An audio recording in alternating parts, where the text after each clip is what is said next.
ایک جماعت آئی انگلینڈ سے. اس جماعت کے اندر جو امیر صاحب تھے وہ بہت بڑے ڈاکٹر تھے, سرجن تھے. تو ہمارے بھائی نے ان سے بھی کہا کہ امیر صاحب ہمارے بھائی یہ چھوٹے فلموں میں کام کرتے ہیں لیکن ملاقات نہیں کرتے, کیا کیا جائے؟ تو امیر صاحب نے اپنا وزٹنگ کارڈ ہمارے بھائی کو دیا اور کہا کہ جا کے ان کو دینا اور کہنا کہ انگلینڈ سے جماعت آئی ہے, اس میں نوجوان بچے ہیں جو ان کی ساری فلمیں دیکھے ہیں اور ان کے فین ہیں, ان سے ملنا چاہتے ہیں.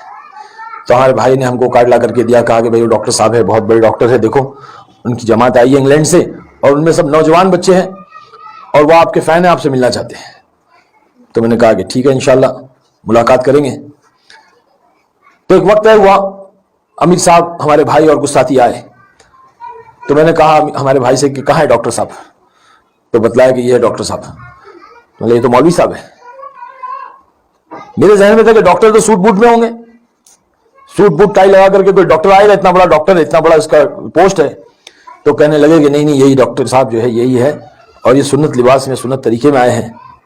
تو بڑا متاثر ہوا میں کہ اچھا ڈاکٹر بھی ایسے رہتے ہیں. بولے ہاں. پھر انہوں نے 1 گھنٹے مجھ سے انگریزی میں انگلش میں جو ہے بات کی, کیونکہ ان کو ہندی نہیں آتی تھی. تو انگلش میں انہوں نے مجھ سے بات کی, میں بہت متاثر ہوا. پھر اس کے بعد میں انہوں نے میری تشکیل کی, کہا کہ بھئی آپ مرکز میں ہمارے ساتھیوں سے ملنے کے لیے آ جائیں. ہفتے کے دن جو ہے وہ وہاں کا اجتماع کا دن تھا. تو کہا کہ ہمارے ساتھیوں سے ملنے, نوجوان بچے آپ سے ملنے کے لیے بڑے منتظر ہیں, آپ کو بہت چاہتے ہیں, آپ کے فین ہیں, آپ آ جائیں. تو میں نے کہا کہ ٹھیک ہے میں آ جاؤں گا. میں چلا گیا.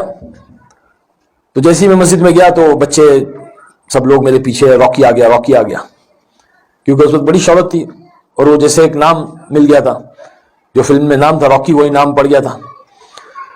تو میں جو ہے وہاں پہ گیا مسجد میں, تو ایک کمرے میں مجھے لے آ کر کے بیٹھا دیا. تو وہاں پہ بات ہو رہی تھی, میں سن رہا تھا. وہ ساتھی کہہ رہے تھے کہ اللہ نے دین میں کامیابی رکھی ہے. اور مجھے نہیں معلوم تھا دین کس کو کہتے ہیں. میں سمجھنے لگا کہ دین مطلب دن اور رات. تو میں نے سوچا کہ یار یہ کہہ رہے دن میں کامیابی ہوتی ہے, ہمارے وہاں تو رات میں کامیابی ہوتی ہے, موج مستی تو رات میں ہوتی ہے فلم انڈسٹری میں. تو خیر سمجھ میں تو آئی نہیں, بات ساری اوپر سے چلی گئی. پھر جو ہے میں نے بات سنی کے بعد میں سارے نوجوان بچے آئے, مجھ سے ملاقات کی, مسافے کیے. بہت نورانی چہرے تھے ان کے ماشاءاللہ, صافہ بانا ہوئے تھے, چہرے پہ داڑھی تھی, خوبصورت ایک دم پیارے پیارے چہرے. بڑا میں مل کر کے خوش ہوا ان لوگوں سے. پھر ان لوگوں نے مجھ سے درخواست کی کہ آپ ہمارے ساتھ کھانا کھا لیں. تو میں پہلی بار مسجد میں ان لوگوں کے ساتھ میں جو کھانا کھانے بیٹھا تو سیدھا سادہ سا کھانا تھا.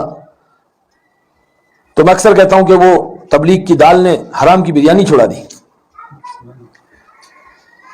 تو وہ دال میں اتنی لذت تھی, اتنی کشش تھی, اتنا مزہ آیا. پھر میں نے دیکھا کہ کچھ نوجوان بچے سنت طریقے سے بیٹھے ہوئے تھے.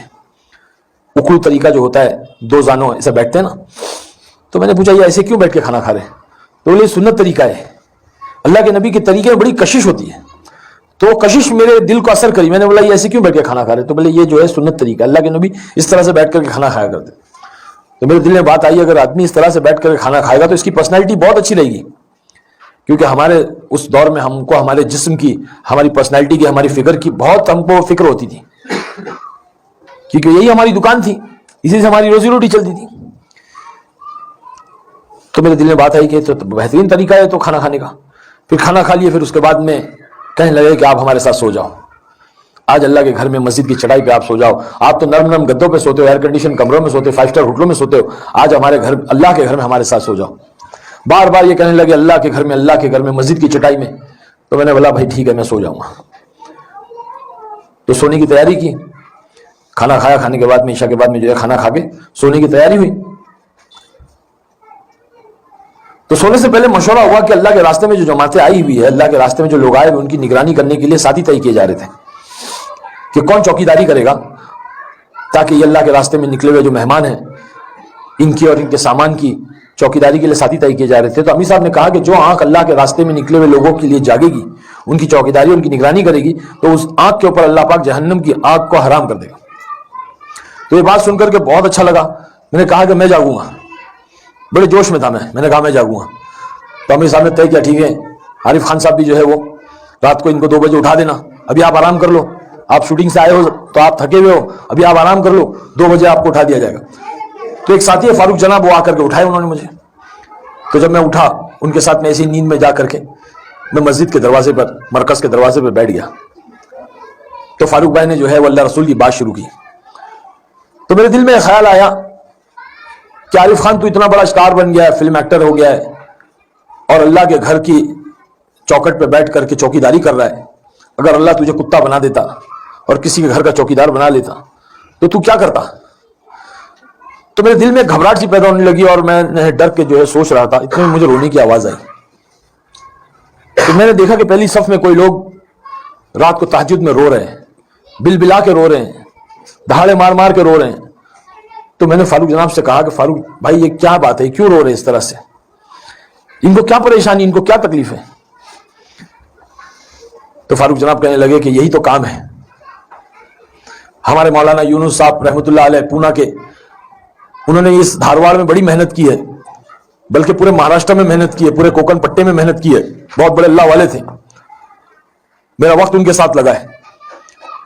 تو مولانا اکثر اپنے بیان میں کہتے تھے کہ کہاں ملیں گے ایسے نوکر، کہاں ملیں گے ایسے غلام، کہاں ملیں گے ایسے خادم جو اپنا لگاتے ہیں، اپنا کھپاتے ہیں، اپنا لٹاتے ہیں، اور پھر راتوں کو اٹھ کر کے کہتے ہیں کہ اللہ معاف کر دے، اے اللہ معاف کر دے، جیسا کرنا تھا ویسے نہیں کیا.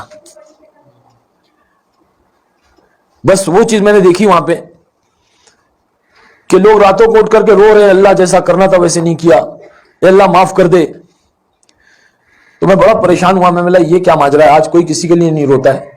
سگی ماں اور سگا باپ جو ہے وہ راتوں کو سوتے ہیں، رات تو رات، دن میں بھی نہیں کو روتا ہے اپنی اولاد کے لیے، کوئی فکر نہیں کرتا اپنی سگی اولاد کے لیے.